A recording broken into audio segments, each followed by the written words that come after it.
Hello guys, welcome back in Toppers Mantra. मैं चंदन कुमार हाजिर हूँ आप सभी के सामने अपनी एक और नई वीडियो के साथ। सो गाइस, आज की इस नई वीडियो में हम बात करेंगे उन सभी स्टूडेंट्स के लिए जो क्लास 11th के स्टूडेंट्स हैं, जिन सभी के पास में जियोग्राफी का विषय है और वो जियोग्राफी में भी उन सभी इंपॉर्टेंट क्वेश्चंस की तलाश में हैं, जो उनके फर्स्ट टर्म, मिड टर्म और हो सकता है आपके फाइनल टर्म में क्वेश्चंस के लिए ढूंढ रहे हो। तो आज की नई वीडियो उन सभी के लिए इंपॉर्टेंट है। आज हम लेकर आए हैं वीडियो का पार्ट 2 और ये लेसन नंबर जो आपका फर्स्ट है उसका रहने वाला है। लेसन नंबर फर्स्ट में हमने जितने भी आप सभी के एमसीक्यू थे उसको डिस्कस कर लिया है।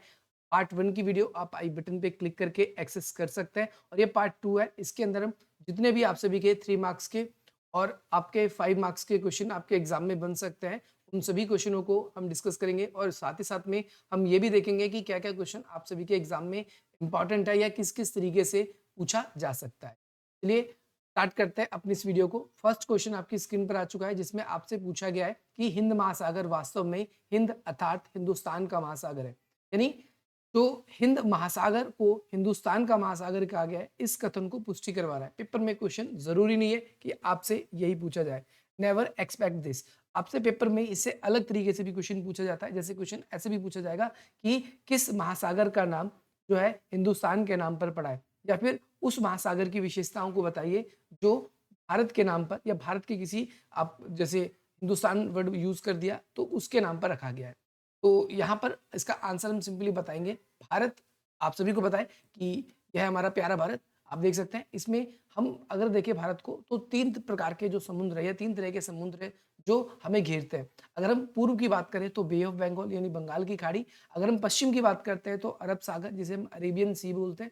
और अगर हम दक्षिण की बात करते हैं तो यहाँ पर जो दक्षिण में महासागर है इसे बेसिकली हम कह देते हैं इंडियन ओशन इंग्लिश में, और हिंदी में कहें तो हम इसे हिंद महासागर कहते हैं। तो ये जो बीच का पोर्शन है, ये बीच वाला पोर्शन है आप देख पा रहे हो, तो ये पोर्शन कहलाता है आप सभी का नीचे की तरफ ये इंडियन ओशन यानी हिंद महासागर। तो हिंद महासागर का नाम हिंदुस्तान के नाम से ही पड़ा है, इसीलिए क्वेश्चन आपसे में बार बार पूछा जाता है। तो यहाँ पर आपको याद रखना है कि भाई हिंद महासागर अर्थात हिंदुस्तान के नाम से हम जानते हैं भारत को, और जो हिंदुस्तान है इसके नाम की वजह से ही जो एकमात्र महासागर है जिसका नाम किसी देश पर पड़ा है। आपको याद रखना है पूरे वर्ल्ड में भी एक ही ऐसा जो है महासागर है जिसका नाम किसी देश के नाम पर रखा गया है, और वो है हिंदुस्तान। पहली बात तो आप सभी को यही ध्यान रखना है कि हिंदुस्तान वो देश है जिसके नाम पर किसी एक महासागर का नाम रखा गया है। दूसरी बात मैंने आपको क्या बताया कि ये पश्चिमी एशिया और पूर्वी एशिया के बीच में है। पश्चिमी एशिया और पूर्वी एशिया का मतलब क्या है, आप देखोगे कि ये पोर्शन जो है ये एशिया का पश्चिम वाला पार्ट है। ये पाकिस्तान, अफगानिस्तान, आपका ईरान और भी ये सारे कंट्री आ गई। और आपका पूर्व की तरफ कौन कौन सी कंट्रीज है, तो आपका म्यांमार, कंबोडिया, वियतनाम, मलेशिया, इस तरीके से बहुत सारी कंट्रीज हमारी आ जाती है। तो ध्यान रखना उनके बीच में, आपको मैंने दिखा भी दिया बीच में ये। और तीसरी बात कहें तो इस महासागर के उत्तरी छोर पर भाई भारत की तटरेखा है जो है नैरो, मैंने आपको बताया। तो यहाँ पर आप देख रहे हो ये जो केरल और तमिलनाडु का नीचे का जो पोर्शन है, ये वाला पोर्शन की हम बात कर रहे हैं यहाँ। याद रखना ये 3 विशेषता ये 3 मार्क्स में आपका पूछा जा सकता है। नेक्स्ट क्वेश्चन आपकी स्क्रीन पर आ चुका है, जिसमें आपसे पूछा गया है कि भाई जो हिंद महासागर के शीर्ष पर स्थित भारत का केंद्रीय महत्वपूर्ण क्यों है। देखो हिंद महासागर भारत के शीर्ष पे है, जैसे कि बताया गया आपको। नीचे का जो साउथ का जो ये पोर्शन है, यहाँ पर ये जो नीचे का जो पोर्शन आ जाता है हमारा, ये वाला जो हिस्सा आ जाता है, ये हिंद महासागर, ये हिंद महासागर। तो इस हिंद महासागर का शीर्ष पे होना भारत के लिए कैसे लाभदायक है। सबसे पहली बात तो भारत प्रायद्वीप, प्रायद्वीप किसे कहते हैं आप सभी को ध्यान रखना है। प्रायद्वीप हम उस पार्ट को बोलते हैं जो 3 तरफ से समुद्र घिरा होता है। तो अगर हमने भारत को देखा तो इधर बंगाल की खाड़ी, इधर हमने देखा अरेबियन सी, और इधर देखा हमने हिंद महासागर। इस तरीके से भारत को क्या कहा जाता है, प्रायद्वीप कहा जाता है। 3 तरफ से वो समुद्र से घिरा होगा, एक तरफ से किसी स्थल से वो जुड़ा होगा। तो भारत एक अगर हम भारत की बात करते हैं तो भारत एक प्रायद्वीप है, और हिंद महासागर लगभग जो है 1600 किलोमीटर तक विस्तृत है, 1600 किलोमीटर। पश्चिम में अरब सागर तथा पूर्व में बंगाल की खाड़ी है, ये मैंने आपको बता दिया। और दक्षिण एशिया में हिंद महासागर, शीर्ष पर भारत। और भारत के लिए इंपॉर्टेंट इसलिए भी बन जाता है क्योंकि अगर आप मैप में अगर देखेंगे तो हमारे ठीक नीचे और कोई श्रीलंका और एक यहाँ पर आपका मालदीव, इसके अलावा और कोई कंट्री ही नहीं है नीचे।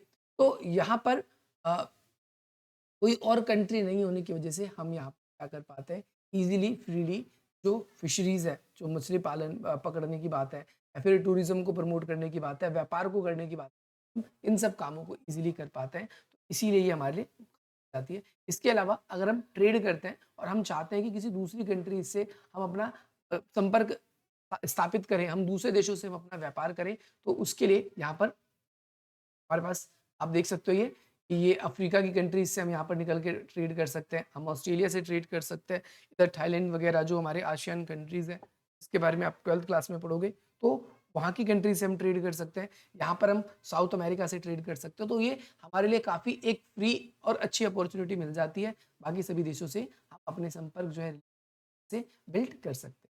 नेक्स्ट देखो, ये क्वेश्चन वैसे तो आंसर मैंने बता दिया है, लेकिन बहुत बार पेपर में पूछा गया। तो दोनों क्वेश्चन का अगर आप रिलेशन देखोगे तो कुछ नहीं है, हमें अपने देश के बारे में पता था इससे पहले दोनों क्वेश्चन, वो हम इजीली आंसर कर सकते थे। जिस बच्चे को नहीं पता था उस बच्चे को पता चल चुका है। अगला क्वेश्चन है, भारत की इतनी लंबी तटरेखा है। मैंने आपको लास्ट वीडियो में मैंने आपको बताया भी था, तटरेखा आपसे पेपर में दो तरीके से पूछी जाती है, ये भी आपको याद रखना है कि अगर आपसे पेपर में तटरेखा के बारे में पूछा जाएगा तो एक तो समुद्री मील के बारे में पूछा जाएगा, मील में, तो आपको ध्यान रखना है। दूसरी बात आप सभी को ये भी याद रखना है, इसका एल्टीट्यूड और लॉन्गिट्यूड क्या है। पेपर में बहुत बार पूछा जाता है कि अगर हम उत्तर से दक्षिण की तरफ भारत में आते हैं तो उसकी जो लॉन्गिट्यूड है वो क्या है, ये आप सभी को ध्यान रखना है कि भाई 3214 किलोमीटर की है। और आपसे अगर एल्टीट्यूड और लॉन्गिट्यूड के अंदर ही अगर आपसे क्षैतिज पूछा जाए या लंबवत पूछा जाए, दोनों ध्यान रखना है। आपको डायरेक्शन का याद रखना है, आपको डायरेक्शन का हमेशा याद रखना है। जब उत्तर से दक्षिण की बात होगी, यानी जम्मू एंड कश्मीर की तरफ से आपसे बात हो रही है साउथ की तरफ, और जब आपसे पूर्व से, जब आपसे पश्चिम की तरफ बात होगी गुजरात की तरफ, तो आपको तो यानी एल्टीट्यूड और लॉन्गिट्यूड का मतलब मेरा आप लोगों से किससे है। जैसे कि फॉर एग्जांपल के तौर पे मैं आपको बताता हूँ, प्यारा भारत है, अगर आपसे कोई पूछ रहा है कि यहाँ से उत्तर से दक्षिण की तरफ अगर आपसे पूछा जा रहा है, उत्तर से दक्षिण की तरफ अगर आपसे पूछा जा रहा है, तो इसकी लंबाई आप क्या बोलोगे, 3214, 3214। लेकिन अगर आपसे कोई पूर्व से पश्चिम की तरफ पूछा जा रहा है तो आपको याद रखना है 2933। आपको ये भी याद रखना है, पूर्व से बहुत बार पूछा जाता है। अब भारत की इतनी लंबी तटरेखा, तटरेखा, अब तटरेखा वाला कॉन्सेप्ट भी आपको मैं क्लियर करा दूं। देखो, ये तो एल्टीट्यूड और लॉन्गिट्यूड की था, अब तटरेखा किसको कहते हैं। देखो, जो समुद्र के तट पे ये जो किनारे किनारे आपको दिख रहा है, इसे बोलते हैं तटरेखा। और ये है हमारी तटरेखा, समुद्री सीमा भी जिसे हम कहते हैं। दूसरी चीज आपको याद रखना है, एक होता है हमारा स्थल सीमा, जिसे हम ये कहेंगे स्थल सीमा। मैंने आपको प्रीवियस वीडियो में बताया भी था, जिन बच्चों ने नहीं देखा है उसको क्लियर हो गया होगा। अब भारत की इतनी लंबी तटरेखा है, उसका क्या लाभ है। हमने देखा कि भाई गुजरात से शुरू हो रही है भारत की तटरेखा, भारत की तटरेखा जो है वो गुजरात से शुरू हो रही है, गुजरात से शुरू हो रही है, और गुजरात से शुरू होते होते होते होते होते वो आपका पश्चिम बंगाल। तो ये इतनी बड़ी जो तटरेखा है उसका क्या फायदा है। सबसे पहली बात तो हम बंदरगाह बना सकते हैं, बंदरगाह के विकास के लिए अनुकूल दशा है। बंदरगाह किसे बोलते हैं, जहाँ पर हमारे सी पोर्ट, सी पोर्ट कह सकते हैं उनको, बंदरगाह को, या फिर जो हमारी व्यापारिक शिप्स होती है यहाँ पर रुकती है। जैसे आप रेलवे स्टेशन पे जाते हो तो आपको रेल रुकने के लिए एक स्टेशन होता है, ऐसे ही जो व्यापारिक शिप होती हैं उन शिपों को रुकने के लिए जो बंदरगाह बनाए जाते हैं उसे हम बंदरगाह कहते हैं। बंदरगाह का मतलब जहाँ व्यापारिक शिप आकर रुकेगी। तो वो बना सकते हैं हम। जैसे और कंट्रीज की बात करते हैं, जैसे फॉर एग्जांपल मैं आपको यहाँ पर दिखाता हूँ, ये नेपाल है, ये भूटान है। तो यहाँ पर अगर आप देखोगे तो इन देशों के पास में नेपाल, भूटान जो है, इन देशों के पास समुद्री सीमा का एक्सेस नहीं है। वो या तो हमको टैक्स देते हैं या फिर हमारे से यहाँ पर अच्छे रिलेशन बना के रखते हैं दूसरे। तो इन देशों को आप देखोगे कि जैसे नेपाल हो गया, भूटान हो गया, ये ज़्यादा डेवलप भी नहीं है क्योंकि इनका ज़्यादा ट्रेड हो भी नहीं पाता और वो ज़्यादा विकास भी नहीं कर पाती। तो विकास के नज़रिए से भी अगर हम बात करें तो इस कॉन्सेप्ट में भी कहीं न कहीं इम्पोर्टेंट बन जाता है। दूसरा, व्यापार के लिए उपयोगी जलमार्ग। फिर अब अभी हमने आपको ये भी बताया था, ये भी हमने अभी आप लोगों को बताया था कि अगर हमको ट्रेड करना हो, फॉर एग्जांपल हम वर्ल्ड वाइड हम किसी भी कंट्री से ट्रेड करना चाहते हैं, हम यूरोप की कंट्री से ट्रेड करना चाहते हैं, हम अमेरिका की कंट्री से, हम साउथ अमेरिका के, ऑस्ट्रेलिया से, अफ्रीका की कंट्री से, या फिर इधर हम जापान वगैरह से ट्रेड करना चाहते हैं, तो हम इजीली क्या कर सकते हैं, वाटर बॉडी का यूज़ करके हम इन कंट्रीज से अपने ट्रेडिंग जो रिलेशन है उसको अच्छी तरीके से बिल्ड कर सकते हैं।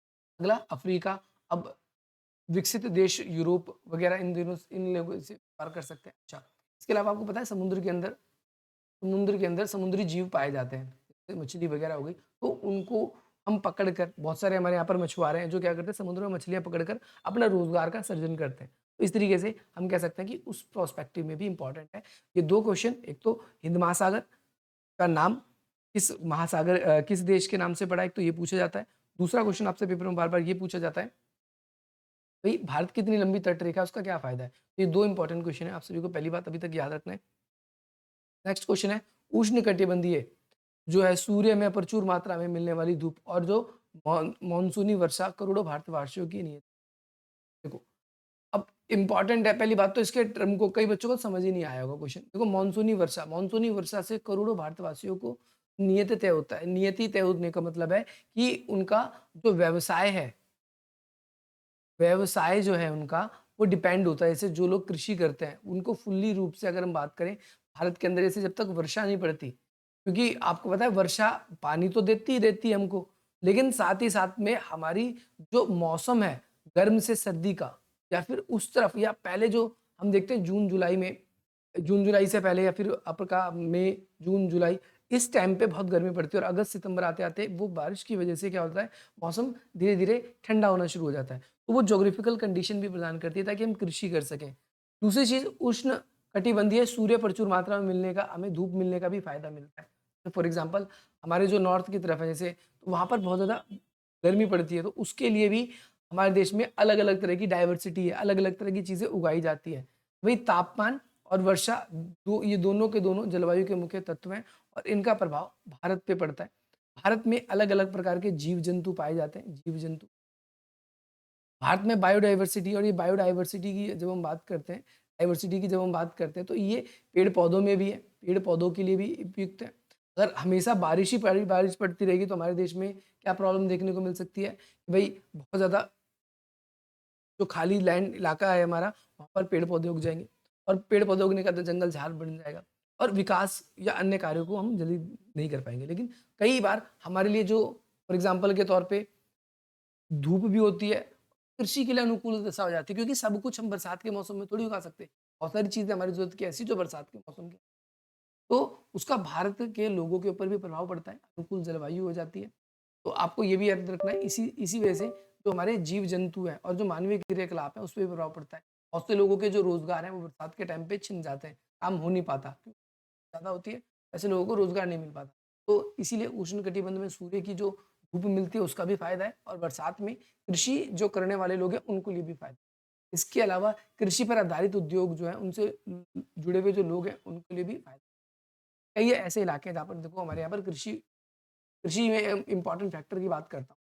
अब देखो, 2 चीज़ें आप समझने की कोशिश करना, एक है चाय, एक एग्ज़ाम्पल मैं आपके सामने चाय का, देखो आप चाय का एग्ज़ाम्पल है, एक एग्ज़ाम्पल कॉफ़ी का है। तो चाय को देखोगे तो इसको अगर आपको उगाना है तो आपको वर्षा बहुत ज़्यादा चाहिए और कॉफ़ी अगर आप उगाने हैं तो यहाँ पर आपको वर्षा ज़्यादा नहीं चाहिए।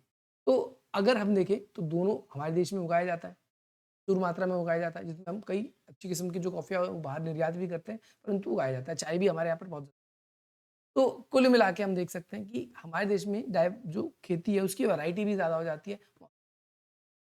इसीलिए ये कहना बिल्कुल उपयुक्त है कि उष्णकटिबंधीय में सूर्य की प्रचुर मात्रा में मिलने वाली धूप और मानसून में करोड़ों लोगों का जो रोज़गार है वो निश्चित होता है, आप ये कह सकते हो। वैसे तो पूछा नहीं गया है, लेकिन अगर पूछा जाए तो आप इसका आंसर बता। अगला, उपमहाद्वीप किसे कहते हैं और भारत उपमहाद्वीप में सम्मिलित देशों, भई किसी उपमहाद्वीप में 2 बातें होती हैं, सबसे इम्पोर्टेंट, एक तो भई बड़ा क्षेत्रफल वाला भाग होना चाहिए, भारत की बात करते हैं। आपने पढ़ ही लिया है कि भारत जो है 7th लार्जेस्ट कंट्री है, 7वाँ विश्व का सबसे बड़ा देश है, जो कि पूरे विश्व का 2.4% ज़मीन को एक्वायर रखता है। यानी भारत के पास इतनी ज़मीन है। भारत के अंदर भौगोलिक, सांस्कृतिक, आर्थिक रूप से जो है डाइवर्सिटी है, विविधता है, जो अपनी डाइवर्सिटी के लिए, अपनी पहचान के लिए, अपनी विविधता के लिए विश्व में प्रमुख खास माना जाता है। ऐसे देश को, ऐसी जगह को जो है उपमहाद्वीप भी कहते हैं। देखो, एक एग्ज़ाम्पल सोचो, एक जैसे फॉर एग्ज़ाम्पल हम बात करते हैं इस मैप को देखो ध्यान से। ये हमारा प्यारा भारत, हम एशिया के कॉन्सेप्ट में समझते हैं। देखो ये हमारा प्यारा भारत, ये एक महाद्वीप है और इस महाद्वीप में अगर हम भारत को देखें तो भारत का कल्चर अलग, चाइना को देखा तो चाइना का कल्चर अलग, पाकिस्तान को देखा तो उसका कल्चर, एक तरीके से है तो मुस्लिम कल्चर, लेकिन वहाँ पर थोड़ा-सा हमें डिफरेंट, इंडिया के प्रोस्पेक्टिव में देखें, बाकी हिंदुओं की तुलना में तो अलग दिखेगा। रशिया के अंदर आप देखोगे अलग दिखेगा, जापान में अलग दिखेगा और इधर लाओस, कंबोडिया, जो थाईलैंड है, इधर अलग दिखेगा आपको, सिंगापुर वगैरह के अंदर अलग दिखेगा। तो ये डाइवर्सिटी हमको क्यों दिख रही है? क्या ये डाइवर्सिटी केवल हमारे बोलने के तरीके से दिख रही है? बोलोगे नहीं, क्या हमारे केवल खान-पान में डाइवर्सिटी दिख रही है? बोलोगे नहीं। क्या हमारे पहनावे में? तो ये अलग-अलग चीज़ों को क्या करती है? प्रभावित। तो यहाँ पर हम कह सकते हैं कि एक जैसे महाद्वीप में क्या होता है? महाद्वीप में अलग-अलग तरह के देश, अलग-अलग तरह का कल्चर और एक ही में जुड़ा होता है। एक ही में जुड़ा होता है अलग-अलग देश। तो भारत अभी मैंने आपको दिखाया। तो ऐसे उपमहाद्वीप में क्या होता है? एक ही देश के अंदर जब अलग-अलग कल्चर, अलग-अलग तरह के लोग जो हैं एक जगह पर रहते हैं और वास करते हैं तो वो कहलाता है। तो अन्य भागों से अलग पहचान रखते हैं। भारत की पहचान देखो अन्य भागों से अलग है और उसके भूभाग में एक रूपता होती है। देखो डाइवर्सिटी होने के बाद भी हम सब हिंदी बोलते हैं, तो हिंदी भाषा की पहचान हम सबसे होती है। हम सब हम सब में कुछ चीज़ें कॉमन है, जो हमें अलग-अलग स्टेट में डिवाइड होने के बाद भी हमें एक करके रखती है और इसे ही उपमहाद्वीप कहते हैं। भारतीय उपमहाद्वीप उत्तर-पश्चिम में पाकिस्तान, उत्तर में नेपाल, भूटान, बांग्लादेश इस मध्य में यानी इन सब के बीच में भारत जो है, भारत इनके इर्द-गिर्द में आप देखोगे नॉर्थ की तरफ यहाँ पर आप क्या देखोगे इधर ये है नेपाल, इधर है पाकिस्तान, इधर है बर्मा, इधर है बांग्लादेश, इधर है श्रीलंका। तो इनके बीच में हम यहाँ पर दिखाई नेक्स्ट क्वेश्चन आपकी स्क्रीन पर आ चुका है, क्वेश्चन नंबर 6 है। इसमें आपसे पूछा गया है कि भई भारत में सबसे पूर्व भाग में अरुणाचल प्रदेश और पश्चिम भाग गुजरात के समय में 2 घंटे का अंतर आता है। ऐसा क्यों आता है? आपको ध्यान रखना है सिंपल सा आंसर, बिल्कुल, बिल्कुल याद रखना है आपसे। एक एग्ज़ाम्पल देता हूँ मैं आप लोगों को, तो अब बिल्कुल ही आप याद कर लोगे। पहले मैप को देखो आप। हम उस देश की बात कर रहे हैं जो कि एक समय पर 1947 15 अगस्त 1947 से एक ही था।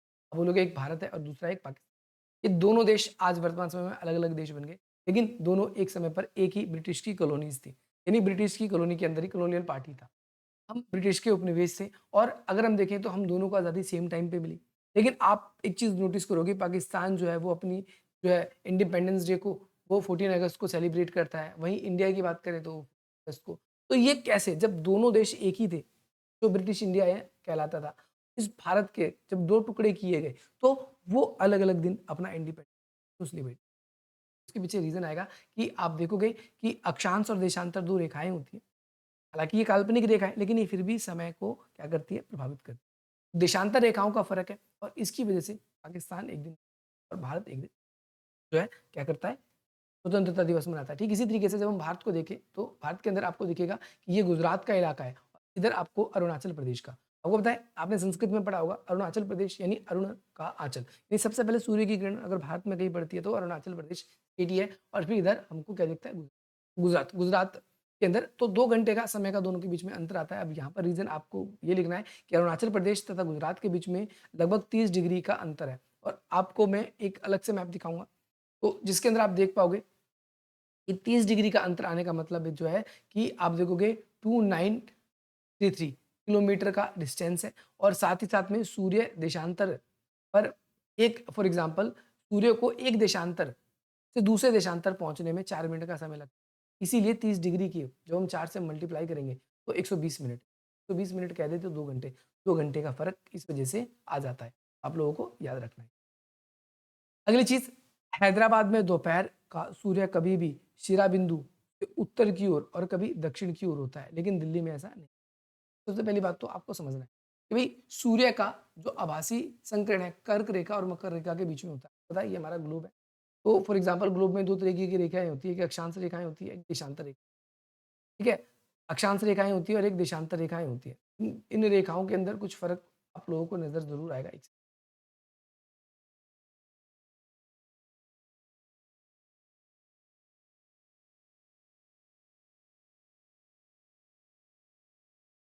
तो जिस तरीके से आपने ग्लोब देखा होगा, आप स्कूल में भी देखते होंगे। तो इसके अंदर आप देखोगे कि जो बीच वाली रेखा है, इसे तो हम विषुवत रेखा, इक्वेटर एक्सिस या फिर हम कह दें तो भूमध्य रेखा कहते हैं। लेकिन इसके ऊपर ठीक ऊपर आपको जो दिख रही है ये वाली रेखा, ये वाली, इस वाली रेखा को हम कहते हैं कर्क। उसके ठीक नीचे जो है आपको ये तो इनके बीच में हमारा जो इंडिया का पोर्शन जो आता है वो आपको पता होगा